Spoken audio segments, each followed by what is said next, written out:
अभिवादन स्वीकार कीजिए ब्रजेश मिश्रा का। आप देख रहे हैं द डिबेट और आज हम बात करेंगे कोरोना वायरस की त्रासदी भारत और उत्तर प्रदेश में किस प्रकार से ये महामारी लोगों के जीवन के लिए अभिशाप और मानवता के लिए किस प्रकार से तबाही का पैगाम लेकर आई है, उसके विषय में आज हम सब यहाँ पर डिबेट करने के लिए एकत्र हुए हैं। बहनों भाइयों, हालात बेहद खराब हैं।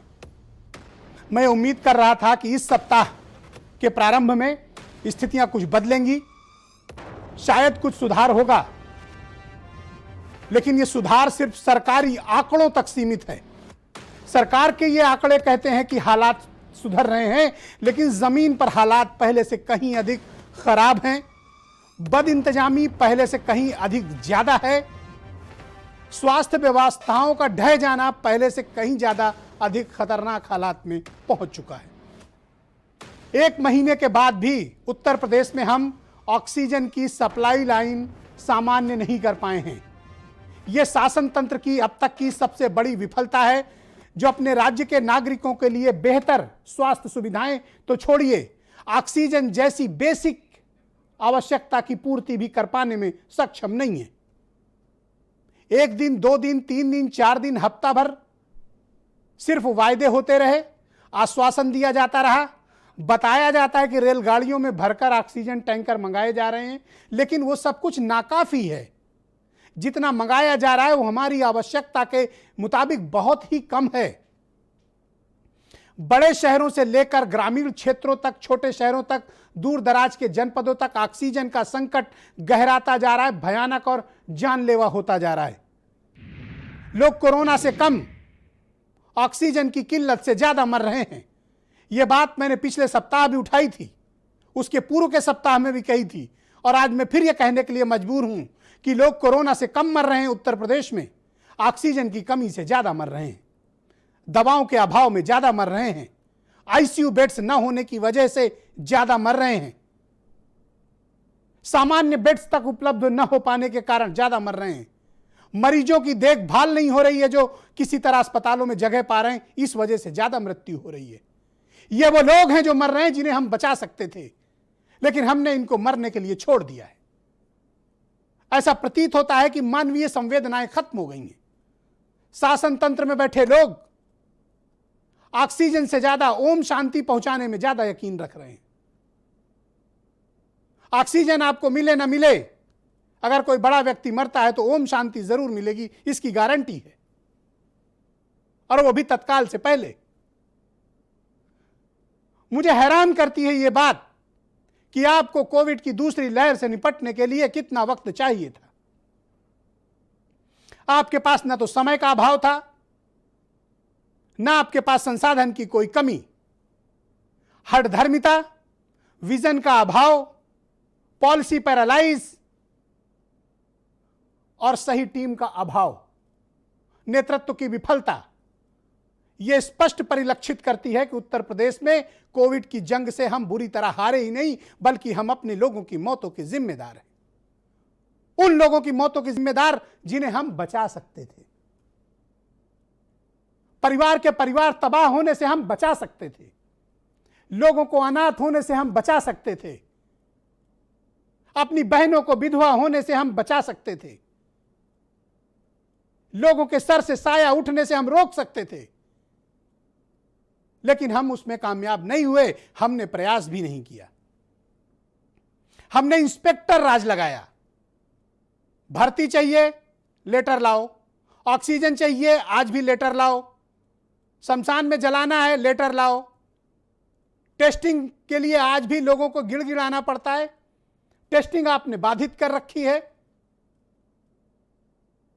इसीलिए मैं कहता हूं कि आपके आंकड़े भले ही गुलाबी हों, आपके आंकड़े आपको सकारात्मकता देते हों, लेकिन जनता जमीन पर किस हालत में है आप उसकी कल्पना भी नहीं कर सकते। और मैंने आशंका जताई थी, विशेषज्ञों ने आशंका जताई थी, महामारी के विशेषज्ञों ने भी यह कहा था कि अगर भारत के ग्रामीण क्षेत्रों तक, उत्तर प्रदेश के ग्रामीण क्षेत्रों तक, जहां 70% हमारी आबादी रहती है, वहां तक यह वायरस पहुंचा तो हम तबाही को रोक नहीं पाएंगे। और पंचायत चुनाव और दूसरे कारणों की वजह से हमने इस तबाही को गांव गांव पहुंचा दिया है। गांव गांव लाशें उठ रही हैं, घरों से लाशें निकल रही हैं। शायद ही कोई ऐसा गांव हो जहां बुखार, सर्दी, खांसी, जुकाम जैसी ये चीजें फैली न हो। लोग रात में सोते हैं, सुबह उठेंगे या नहीं पता नहीं होता। मीडिया भी गांव की रिपोर्ट करता नहीं है। हालात बेहद खराब हैं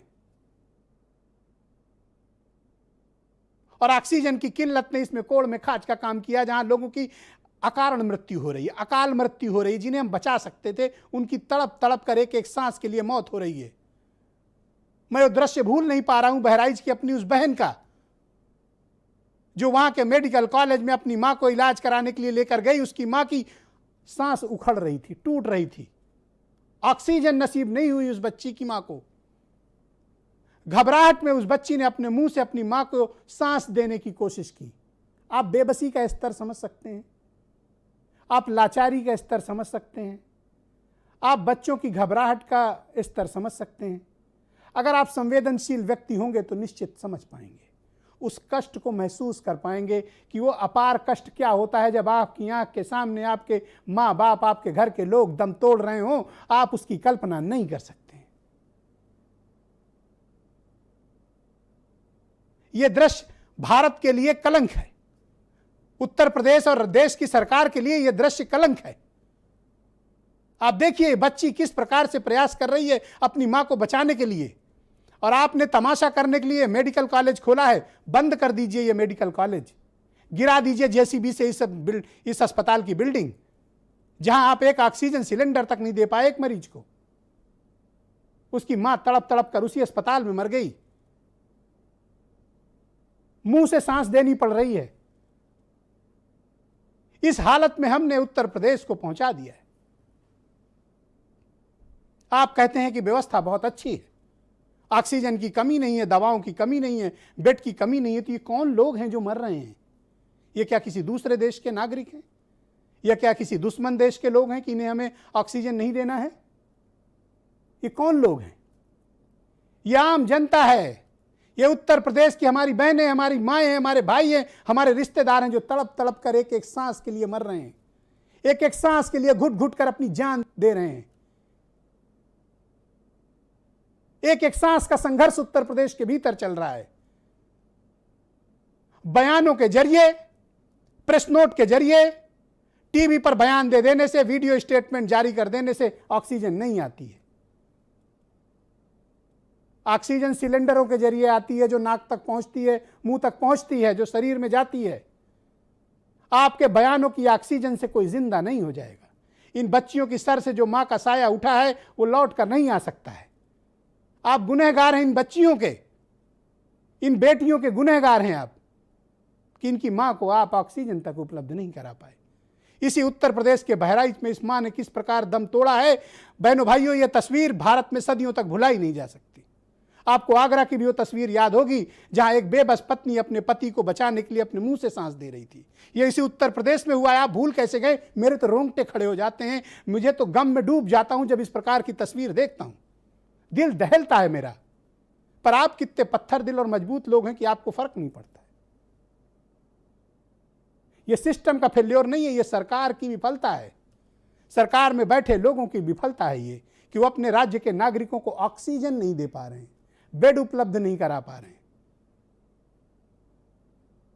टेस्टिंग आप करोगे नहीं, ऑक्सीजन आप दोगे नहीं, अस्पताल में बेड दोगे नहीं। और उससे भी दुखद एक गौर घटना लखनऊ के भीतर हुई, राजधानी में हुई, जो मानवता के लिए अभिशाप है, शर्म की बात है। होम आइसोलेशन में ऑक्सीजन के लिए तड़प तड़प कर 2 लोगों की घर में मौत हो गई। घर में मौजूद एक महिला बहुत गंभीर हालत में थी। लाशें जब सड़ने लगीं, पड़ोसियों को दुर्गंध मिली, पुलिस को सूचना गई, दरवाजा तोड़ा गया। होम आइसोलेशन में 2 लोग मरे हुए पाए गए। एक बगल के घर में एक और व्यक्ति मरा हुआ पाया गया। न उनको इलाज मिला, न ऑक्सीजन मिला, न बेड मिली। होम आइसोलेशन में लोग मर रहे हैं, घरों से लाशें निकल रही हैं। इस हालत में हमने उत्तर प्रदेश को पहुंचा दिया है। और तो और मुझे आज भयानक और ज्यादा पीड़ा है। मेरे साथ न जाने कितनी डिबेट में हिस्सा रहे मेरे अजीज दोस्त डॉक्टर मनोज मिश्रा की मृत्यु हो गई, वो नहीं रहे। भारतीय जनता पार्टी के प्रवक्ता, आप सब लोग बहुत बार उनको बीजेपी के लिए डिफेंड करते हुए मेरे साथ टीवी चैनलों में आपने डॉक्टर मनोज मिश्रा को देखा होगा। फिजिक्स के प्रोफेसर थे कानपुर में, पूरा परिवार छोड़ गया, पूरा परिवार उनके पीछे रह गया, मृत्यु हो गई डॉक्टर मनोज मिश्रा की। जानते हैं क्यों? क्योंकि इनको बेहतर इलाज नहीं मिला। इनके परिवार के लोग गिड़गिड़ाते रहे कि किसी तरह लखनऊ दिल्ली के बड़े अस्पताल में शिफ्ट किया जाए, इनकी जान बचाई जाए। तब बीजेपी के ही नेता कहते थे कि मीडिया अफवाह उड़ा रहा है, डॉक्टर मनोज मिश्रा ठीक हैं। बड़ी मुश्किल से उनको 30 अप्रैल को कानपुर के ही एक कोई निजी अस्पताल, रीजेंसी अस्पताल में इसी 30 अप्रैल को एक किसी तरह बेड मिला, लेकिन तब तक हालत इतनी खराब हो चुकी थी कि वो बचे नहीं। उनको ना तो लखनऊ में पीजीआई में भर्ती कराया गया, ना उनको किसी बड़े अस्पताल भेजा गया। मेरे अजीज दोस्त और बीजेपी के प्रवक्ता डॉक्टर मनोज मिश्रा नहीं रहे। आज सुबह से जब से मुझे ये खबर मिली है, मेरा मन व्यथित है। मैंने मनोज मिश्रा जैसे न जाने कितने दोस्त हम लोगों ने खोए हैं। हर व्यक्ति के मन में एक पीड़ा है। उत्तर प्रदेश में शायद ही कोई ऐसा व्यक्ति हो जिसने अपने किसी जानने वाले को, दोस्त या रिश्तेदार को इस विपत्ति में न खोया हो।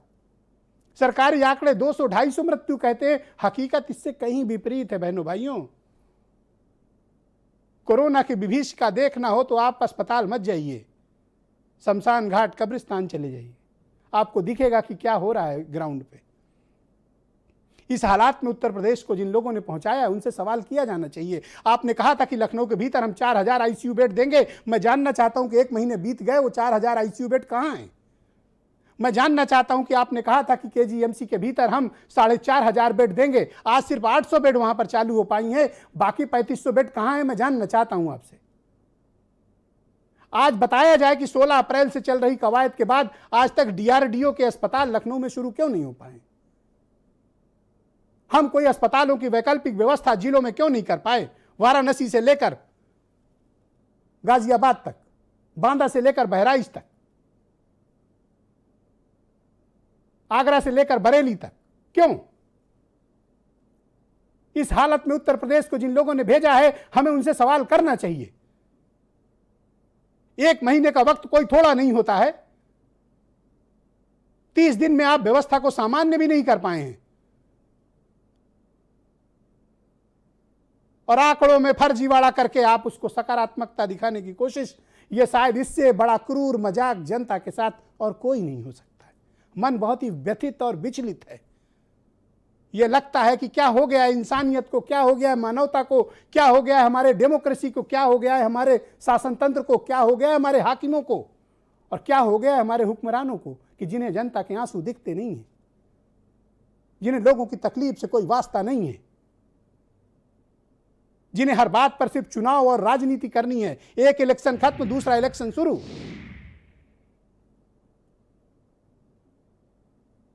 ये हालात बहुत चिंताजनक हैं, बहुत अफसोस वाले हालात हैं, और जिस प्रकार से व्यवस्था ढही है उसके लिए उत्तर प्रदेश सरकार सीधे तौर पर जिम्मेदार है।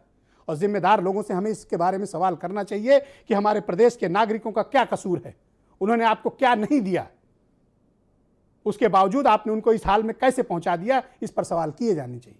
मैं चाहता हूं कि कुछ आप बयान सुने, फिर डिबेट को आगे बढ़ाते हैं। 16 तारीख से लगा के और 28 तारीख तक रेगुलर मौतें होती रहीं, करीब 5, 6, 4